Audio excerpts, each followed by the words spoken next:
বিশ্বকাপ শুরু হতে মাত্র কয়েক ঘন্টা বাকি, আর সবচেয়ে বড় প্রশ্ন দক্ষিণ আমেরিকার দুই চিরপ্রতিদ্বন্দ্বী আর্জেন্টিনা ও ব্রাজিলের মধ্যে কে কতটা প্রস্তুত। গোলরক্ষক থেকে আক্রমণ ভাগ, প্রতিটি বিভাগে দুই দলের পাল্লা কার দিকে ভারী।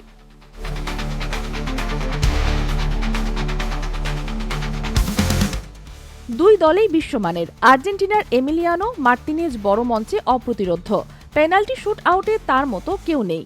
অন্যদিকে ব্রাজিলের আলিসন কৌশলগত দিক থেকে পরিপূর্ণ গোলরক্ষক, তবে পেনাল্টিতে দুর্বলতা রয়েছে। সব মিলিয়ে গোলরক্ষকে মার্তিনেজ এগিয়ে। ব্রাজিলের মার্কিউনিস ব্রেমার ও গ্যাব্রিয়েল মাগালায়েস ব্যক্তিগত সামর্থ্য আর্জেন্টিনার চেয়ে এগিয়ে। আর্জেন্টিনার রোমেরো ওতামেন্দি জুটি অভিজ্ঞ ও দলগতভাবে শক্তিশালী, তবে বয়সের ভার রয়েছে। রক্ষণে ব্রাজিল এগিয়ে।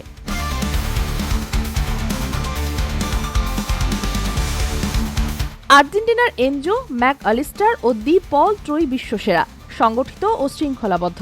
ব্রাজিলের ব্রুনো গ্রিমারেস ও কাসিমিরো ভালো, তবে দলগত বোঝাপড়ায় পিছিয়ে। মিডফিল্ডে আর্জেন্টিনা স্পষ্টভাবে এগিয়ে।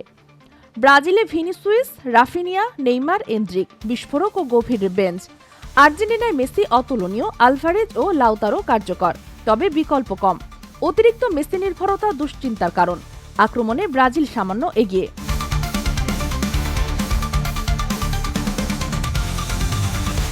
সামগ্রিক বিশ্লেষণে আর্জেন্টিনা গোলরক্ষক ও মিডফিল্ডে এগিয়ে, ব্রাজিল রক্ষণ ও আক্রমণে এগিয়ে। কিন্তু ফুটবল শুধু কাগজে হয় না, মাঠে হয়। 11 জুন থেকে সেই উত্তর মিলবে। Sheikh Masuma, news desk, daily our Bangladesh.